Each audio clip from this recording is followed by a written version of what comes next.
Welcome back to Epilogues, an unpacking of the weekly Haftorah. You are listening to Rabbi Yaakov Trump. This week we're going to be looking at the Haftorah of Parshas Vaera.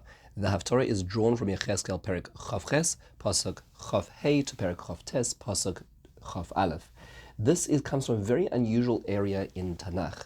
This is where Yechezkel turns to the lands, to the nations around Israel, and gives prophecies about each of those nations. There's a whole section in Yechezkel which is dedicated to this. Let's do a little bit of contextualization. Yechezkel is a prophet who's living at the time of the destruction of the first Beis Hamikdash. He's actually living in Babylon, so he sees everything that's going on. He sees the different stages of exile from without. At this point, as he turns to each of these nations, there is something which relates to the punishment of each of these nations, because some had good relationships and some had more difficult relationships with the nation of Israel during this very unstable time in the Middle East. And now, after all the predictions and all the punishment and all the reprimanding that Israel deserves, the nations around Israel also deserve their ultimate deserts. And that is what we're hearing about. We hear now about this particular section, which is dedicated to Egypt. Let's start off. The first few psukim really are from the end of Perek Chavches, and these psukim are more about consolation, where Hashem says that I'm going to bring in Israel, Bekabtzi es beis Yisrael min ha'amim, I'm going to bring out Israel from all the nations, v'nikdashti vom le'nei hagoyim, and they will be sanctified in the eyes of the nation. When is this supposed to happen? The Malbim says is that this is going to be a time when the nations the nation of Israel scattered around the earth, and you will see that happening. It's a pure promise, as Abarbanel says, about the future kibbutz galios, which we're davening for every single day. And when that happens, there will be a Kiddush Hashem, not just because we see that God's promises in the Hebrew Bible, in the Torah, are being fulfilled about Israel coming back, but also there's an element, says the Chomas Hanach, the Chidah, that the Nitzotzos HaKedusha, the sparks of the divine holiness that are implanted in all the complex and difficult shadow areas in the world are going to be brought through because the Jews were there. That's what the Haftorah starts with. So it's a grand prophecy of redemption, something which we all dream for and which we're beginning to witness ourselves now. Then we move to Perek Chav Tes. Now we start talking about Egypt, and more particularly about Pharaoh. You can understand why this is chosen as the Haftorah of this week, because it is focusing on the Egypt of ancient. When we pull this prophecy Yechezkel about Egypt, which is going to be a millennia later, we can understand that there are parallels between the way that Egypt acted in the times of Yechezkel and the way that Egypt acted in the times of the Israelites, the Hebrews, when they were slaves there. So let's start at the beginning. We're told this is in the 10th year of the prophecy that Yechezkel receives, and he receives a prophecy which says as follows. He is addressed as Ben Adam, the son of man. That's the way that God addresses Yechezkel most of the time during the Sefer. He says, Sim ponecha al Paro melech Mitzrayim. Face, turn your attention to the king of Egypt, and give him a prophecy. What is the prophecy? He says the following: Hineni alecho paro melech Mitzrayim hatanim hagadol harovetz besochi arav. You're this great sea animal which is sitting in its in the middle of the Nile. I'm going to address you. Asher omar li yori vani asisini. The river belongs to me, and I created it. That's what you claim. Well, you know what, says Hashem, I'm going to take a hook and put it through your jaw, and I'm going to drag you and all your fish out of the river, and I'm going to take you to the desert. And then all of your aquatic creatures, everything will be destroyed, and you're going to be food for the animals and for the birds.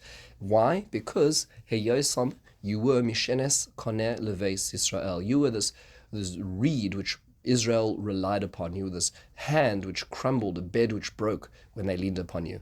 A lot is being said over here. So let's just a few things over here. Why is Pharaoh being singled out? Why is Paro a representative of his country? So the point is that if Pharaoh and the nation of Egypt, Pharaoh is essentially a metaphor for all of Egypt because he worshipped the river, and therefore it's a symbol of the nation is Pharaoh, who's sort of sitting there, lying there in the river. He's actually likened to be a tanin. What is a tanin? So Rashi in the Radak says it's a type of large fish, perhaps a serpent. However, it's actually more likely, as the Da'at Mikra points out, that is referring to a Nile crocodile. If you look at it, the words used to describe it are rovates, he is crouching. Snakes don't crouch. Rovates means to say something which has legs. And also we hear about kaskasosecha, we hear about these scales, so it sounds like some sort of crouching creature which has scales, which makes sense because the Nile River certainly then was populated by crocodiles. He is seen as this fierce crocodile sitting in the marshland as well.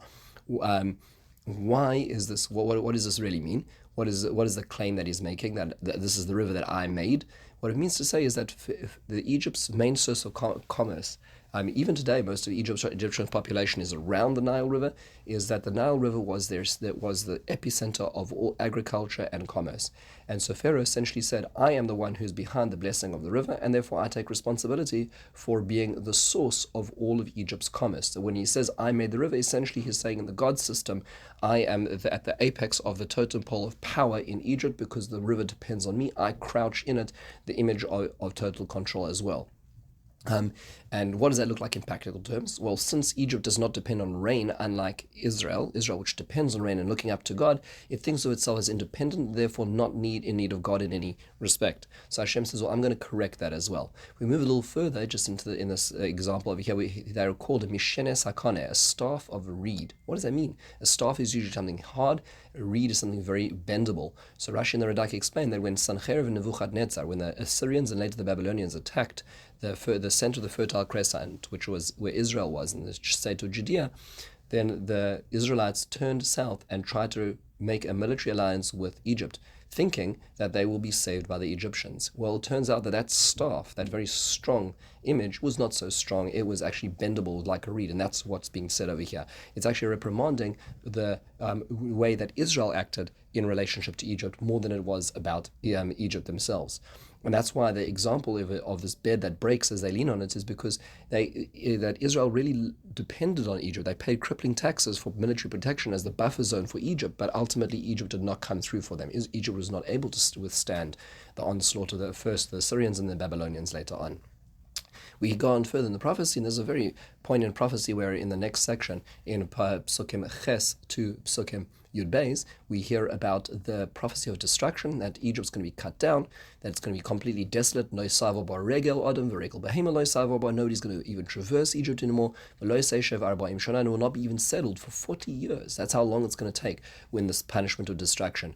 What are the 40 years? So the Radak actually says a very fascinating thing. He says if you go back to the beginning of Parshas Miketz, where Paro in the time of Yosef has a dream, he mentions this dream 3 times over, and in each dream there's 7 lean cows and 7 lean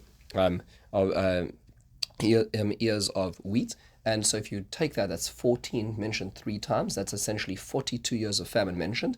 2 of those years actually had expression in the time of Yosef, before the famine lifted at the arrival of Yaakov. So there are 40 years remaining of famine, which have yet to be done. So it seems that there was some sort of cataclysmic economic event that occurred to Egypt, which was already embedded into the original prophecy as well. It could also be, as Dat Mikra points out, it could be a parallel to the 40-year sojourn in the desert that the Hebrews had escaped Egypt for. But be it as it may, there seems to be some sort of terrible event that's going to affect Egypt as a punishment.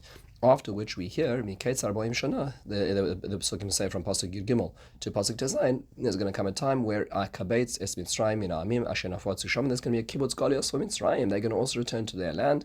Vayu Sham Mamlacha Shvala, but they're going to return and they're going to be a lowly nation. They'll never really succeed. They'll never be an empire once again. And that's the truth. Never since those times, the times of the pharaohs, was Egypt ever strong enough. It never was its own empire. It was usually settled by other countries and conquered. And even today is on the brink of collapse in terms of its economy. So this prophecy certainly has paid its way and shown what it is as well.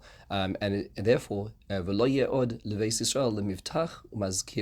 no longer be a stronghold for Israel to be a reminder of sin. And that means to say that Israel will never look to them again as a military superpower to depend on in the wake of thinking about HaKadosh Baruch Hu rather than military pride. The Rashi also points out that this also relates to the prohibition in the Torah of the fact that we cannot return to Egypt ever. We're not allowed to go and settle in the land of Egypt. Perhaps it seems suggestive in Rashi that may have been somewhat different after this terrible cataclysm which is described in Yechezkel's prophecy. Finally, the prophecy concludes from Psukim Yud Zayin to Pasuk Chav Aleph, that it describes that Nebuchadnezzar, who is the king of Babylon, Nabuchodonosor, who is going to go and destroy Egypt, I'm going to bring his army there and destroy them. And he's going to destroy Egypt by Yamahu Atzmiach Karen Israel. And that time, then the horn of Israel, the pride of Israel, will rise again as well. This is told to be in the 27th year. What 27th year of what, says Abarbanel? This refers to the 27th year of Nebuchadnezzar. The years are usually measured in the years of the king. He ruled for 45 years, and so this is referring to 27 years into his rule as well.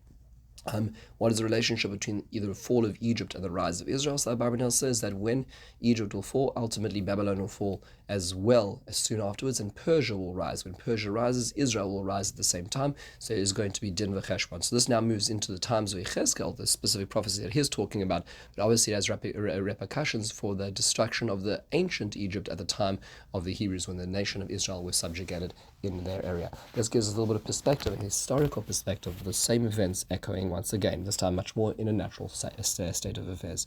In the meantime, have a wonderful and meaningful day and a beautiful Shabbos.